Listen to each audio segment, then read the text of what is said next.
L'homme ne vivra pas de pain seulement, mais de toute parole qui sort de la bouche de Dieu. Voici votre moment de méditation quotidienne.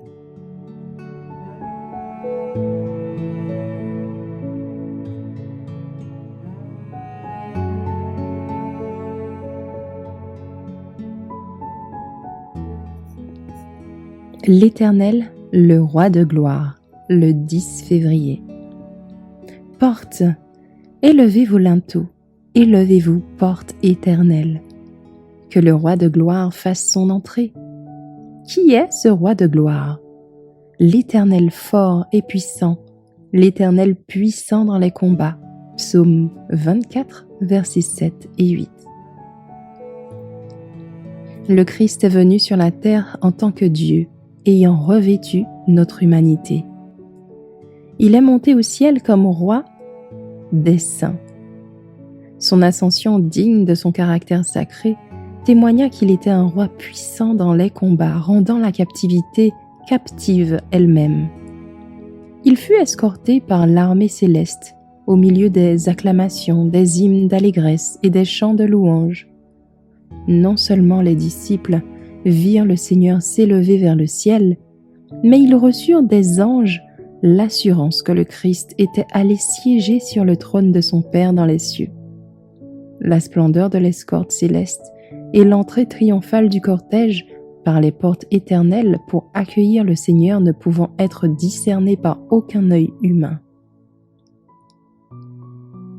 Si la voix du Christ, le conduisant au ciel, avait été révélée aux disciples dans sa gloire indicible, ils n'auraient pu en supporter la vue.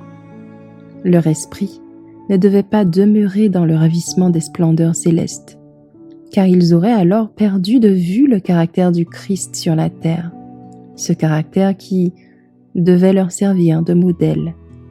Il fallait qu'ils gardent nettement dans leur mémoire la beauté et la majesté de la vie du Seigneur, l'harmonie parfaite de tous ses attributs et l'union mystérieuse de sa divinité et de son humanité. Quelle source de joie pour les disciples de savoir qu'ils avaient un tel ami qui plaidait maintenant dans le ciel en faveur d'eux. À travers l'ascension visible du Christ, la vue des cieux et leur contemplation avaient été modifiées pour eux. Ils pouvaient désormais regarder le ciel comme leur future demeure, leur place y ayant été préparée par leur bien-aimé Rédempteur. Leurs prières étaient nimbées d'un nouvel intérêt puisqu'ils étaient en communion avec leur Sauveur. Dès à présent, ils avaient à prêcher un évangile, le Christ dans son humanité, le Christ, homme de douleur et humilié, saisi cruellement par des mains infâmes et crucifié, mais aussi le Christ ressuscité, monté au ciel en présence de Dieu pour devenir l'avocat du pécheur, le Christ, enfin qui allait revenir avec une grande puissance et une grande gloire sur les nuées des cieux.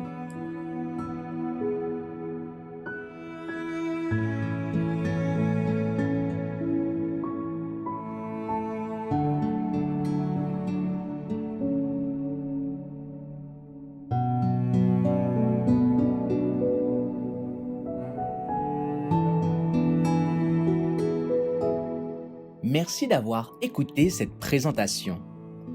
Assurez-vous de nous rejoindre demain pour votre moment de méditation quotidienne avec lereste.org.